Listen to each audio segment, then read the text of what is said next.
See, kui jõulised kõiksugu puud ja põõsad end vanas vanglas kehtestavad ning läbi asfalti ja betooni tungivad, näib olevat kinnituseks vanale ütlemisele.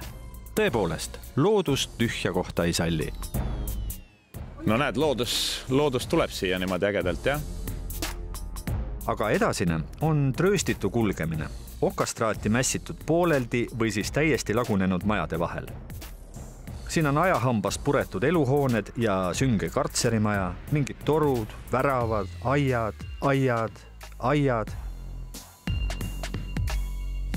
Kui kuulata Andres Sarapuud, kes aastakümneid tagasi siia karistust kandma saabus, siis oli vana Tallinna vangla ka pättide seas põlatud koht. Siia ikka üldiselt ei tahetud tulla. See vangide sellises maailmas, see ei olnud hea vangla. Ei olnud hea vangla, jah.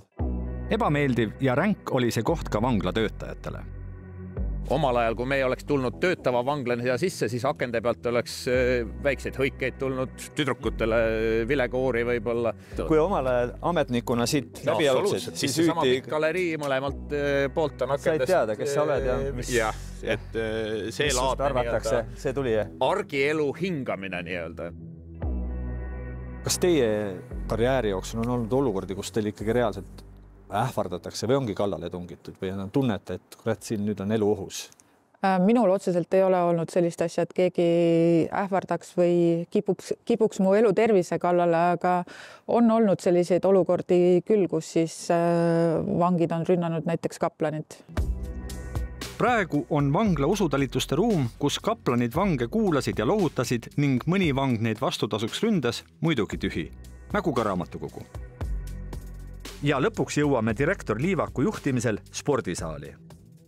Kirjad seintel reedavad, et siin on toimunud disko, ent see on mingi hilisem üritus. Diskosid vanglas ikkagi ei toimunud, aga sõnajalad käisid esinemas küll. Siin on toimunud ka sõnajalgade kontserte. Jah, no nii on need lood niimoodi, jah, mida need seinad siin pedavad, jah.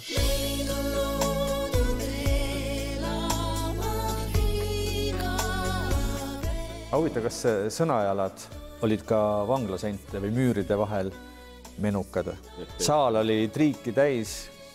Eks alati kõik asjad, mis sind argielus sellisest vanglarutiinist välja aitavad tulla, tuleb väljast keegi esinema või osad tekitavad heas mõttes ju elevust, et jälle ühiskonnaga seoste loomist tagasi.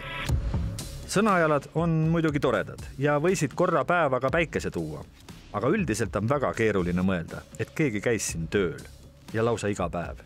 Aga see nüüd pooleldi lagunev, pooleldi selline okastraadine keskkond, et masendust ei tekitavad? Eks ta on inimesest kinni, ega see vanglatöö tervikuna on alati üks väljakutseid esitav töö ja sa oled enda mõttes selle selgeks mõelnud, kuhu sa tööle tuled. Näiteks Eveli Ojavere töötas siin üle 10 aasta.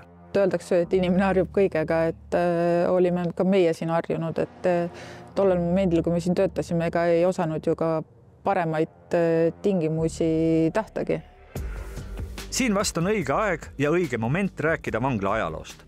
Muidugi seda, miks koduste puumajade rajooni ja südalinna kalmistu vahele otsustati ehitada vangla, ei oska ilmselt keegi selgitada. Aga fakt on, et pärast teist maailmasõda asutati siia elama Saksa sõjavangid, keda kasutati teede ehitusel ja linna taastamistöödel. Hiljem tekkis siia tavapärane koloonia. Selline, kus hoiti nii-öelda lihtsamat kontingenti. Neid, kes sattusid esimest korda trellide taha ja kelle hingel oli kergem kuritegu. Ohtlikke retsidiviste siia ei toodud. Ühesõnaga, läbi nõukaaja asus siin poolkinnine tsoon number 5 ehk vanglakeeles Pitjorka. Kirjelduse järgi tundus see rahulik vangla, aga tegelikult ei olnud ta seda mitte. Sel vanglal oli isegi päti maailmas kahtlane maine. Ja seda mäletab suurema osa oma elust vanglates veetnud Oleg Pjatnitski, kellest täistund on varemgi rääkinud.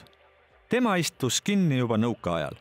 Pitjorka halb kuulsus oli teada kõikidele, kes sel ajal kinni istusid. Но тюрьма сама по себе общий режим, все по первому разу, все в основном молодые, горячие. То есть, такой, можно сказать, беспредельная тюрьма. Lisaks kehtis siin omamoodi klannisüsteem. То есть Kohtla-Järveskие, Narvskие, таллинские. Это вот 3 такие основные группировки были здесь, вот в этой тюрьме. В советское время. В советское время, да. Ehk siis pealtnäha tundus see kerge režiimiga vangla, aga tegelikult tuli neil, kes polnud mingi pätiklanni hingekirjas ega soovinud kurjategija karjääri jätkata, kõvasti võidelda, et mingigi väärikus säilitada. Потому что сидеть очень тяжело было здесь. See halb kuulsus ulatus ka 90-ndatesse aastatesse, kui Eesti oli juba vaba, aga siinne närviline vanglaelu kippus käima mingite omamoodi reeglite järgi. Ja Petjorka jäi Petjorkaks, ehkki ametlikult kutsuti seda vanglat ju Tallinna vanglaks. Хоть это и была таллинская тюрьма, но ее всегда по привычке называли «Пятерка». Скажи, кому таллинская тюрьма, он будет чесать голову долго. Да. Скажи «Пятерка», он сразу знает, где это. В магазине. Все. Ka me teine vanglaelu ekspert Andres Sarapuu ei meenuta seda asutust just erilise lugupidamisega. Nii kaua, kui siia sõitsin, siis emotsioonid olid nagu ühelt poolt täiesti sellist nagu õhku täis, et ma olen hirmus kõva mees, aga teiselt poolt oli ikkagi väga suur hirm, sellepärast, et täiesti tundmatu koht, täiesti uut tüüpi elu, ei ole enam kambrielu. Ja need omaaegsed ebameeldivad mälestused saadavad teda tänase päevani. Et see olme võib-olla ununeb ära, eks. Ikkagi hinnatakse selle järgi, millised inimesed olid sees. Kui mina siia tulen ja kui mina siit nagu mööda käin, siis ikka vastikustunne. Ikka väga vastikustunne, et kui me võrdleme nagu Patareiga või näiteks Rummu vanglaga, siis on siin kõige rõvedam, see on kõige vastikum. Kõige halvemad mälestused, kõige halvemad suhted, et minu jaoks oli see nagu täiesti out. Need on muidugi endiste vangide mõtted ja mälestused. Tõde on muidugi selles, et vanglad muutusid kaasaegsemaks ikka väga vaevaliselt. Vanglasüsteem elas tunduvalt kauem nõukaajas kui muu Eesti. Aastatega see kõik muidugi muutus. Vanade vangilaagrite asemele kerkisid uued ja moodsad vanglad. See aga tähendas, et vana Tallinna vangla elas päris mitu aastat nii, et kõik see krempel kippus lagunema. Ja nii muutusid tingimused siin aina vastikumaks. Siin me pidime väga palju tegelema sellega, et midagi oli vaja kuskil remontida, parandada, et kuskil tuled ei põlenud, kuskil vesi tilkus ja voolas läbi seina, eks ju, rotid jooksid lae peal. Mille üle siin vanglas töötades kõige rohkem sai rõõmu tunda? Selles vanglas ütleme, et kõige rohkem mis rõõmu pakkusid ikka head kolleegid. Et põhiline see oligi see kokkuhoidev meeskond, mis siis rõõmu pakkus. Ja selline rasketes tingimustes hakkama saamine. Kui miski siin tööl käinud valvuritele ja ametnikele meeldis, siis see, et töökoht asus ju päris kesklinnas. Aga samas tähendas vangla kesklinnas asumine ka, ütleme nii, huvitavaid väljakutseid. Üle aia visati kõike seda, mis muidu on vanglas keelatud.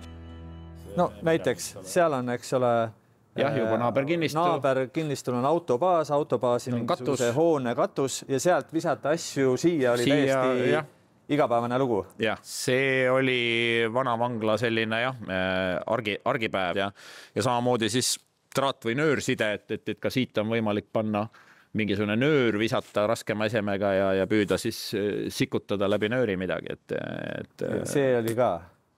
Seda oli ka siin, jah. Nii et ütleme, mobiiltelefone leidsite te siit maast tihti? No neid oli nendes üleviskepakkides küll sees, jah.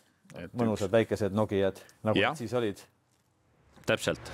Üks lugu meenub ka Oleg Pjatnitskile ajast, kui ta 2007. aastal eluaegse vangina Magasini tänavale istuma kupatati. Тут был случай, что вот тут возле штаба и возле прачки тут было такое маленькое поле небольшое с искусственным покрытием, играли в футбол. И как раз вот зона играла в футбол, там, ну, типа соревнований было. И оттуда залетает брос, да, и прямо на поле, на футбольное. Курьезная ситуация такая. Siis visati üle ilmselt narkoaineid. No ka neid, aga reeglina ütleme mobiiltelefon ja selline kiusatus neid siis suhtlusvahendeid üle loopida ja pidi ka hästi ära pakendatud olema, et katki ei läheks. Mõnikord ilmutasid vangid ikka hämmastavat leidlikkust, et keelatuid asju ja aineid türmi sisse saada. Näiteks õpetasid ühed siinsed asukad linnatuvi nii välja, et see oskaks vangimajja õigesse tuppa narkoaineid tuua. kui sa sööklast sepikut oled saanud, sa puistad aknalaua peale midagi, linnakeskkond, tuvid käivad. Ja harjutasid konkreetselt tuvid käima? Tuvi käima, püüdsid selle tuvi kinni enne ühe vangi vabanemist viimasel päeval, kes käib konkreetse akna juures söömas alati. Õmblevad tuvile selga rakmed, mille sisse saab panna igasuguseid keelatuid asju ja püüavad selle tuviga kingakarbi sees vabaneda vanglast nagu õige mees, nagu jalanõud kaenlas, aga jäävad meile vahele. Ehk see püüd nutikalt mõelda selles osas, kuidas saada keelatud aineid sisse. Neil ei õnnestunud. Neil ei õnnestunud see. Inimesi ei visatud üle teistpidi? Inimesi niipidi üleviskid pole küll, aga vana vangla peidab ühte põgenemislugu aastast 2015. Just nimelt, igal vanglal on oma põgenemislugu. 2015. aasta sügisel õnnestus Tallinna vangla kinnisest kambrist 2 tüübil põgeneda. Ja seda kohe väga klassikalisel moel. Trellid saeti puruks, linades tehtud köiega roniti aknast alla. Tihti juhtub elus erinevaid asju siis, kui satuvad kokku mitu kehva asjaolu.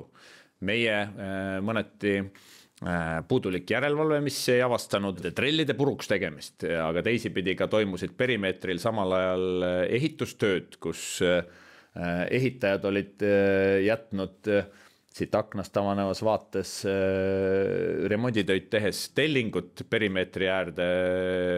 Ja läinud need 2 olidki. Tõsi, mõlemad tabati ja toodi vanglasse tagasi. Üks sama aasta lõpus, teisega, kel õnnestus Venemaale pageda, läks kauem aega. Selle teadmisega meie ringkäik vanglas ka lõpeb. Nagu öeldud, edaspidi on siin kõik teisiti. Linna arhitekt Andro Mänd ütleb, mida Tallinna linn selles magusas kohas näha tahaks. 10-15 aasta jooksul on läinud seal piirkonnas tegelikult päris suured arendused ju käima, aga kui me vaatame, mida on arendatud, kuidas on arendatud, siis see kindlasti ei ole see, mida linn seal näha tahab. Mida te soovite seal näha? Kindlasti see esimene märksõna on inimkeskne elukeskkond või inimkeskne tänavaruum, ja kindlasti ka mitmekesisust me ei taha saada selliseid monofunktsionaalseid hooneid, nii nagu on siit üle tänava. Jah, seal peab olema bürood, töökohti, aga seal peab olema ka elamist. Et see ei saa olla ainult, et seal on selline, et peale kella 6 tuul ulub ja elu läheb sealt välja.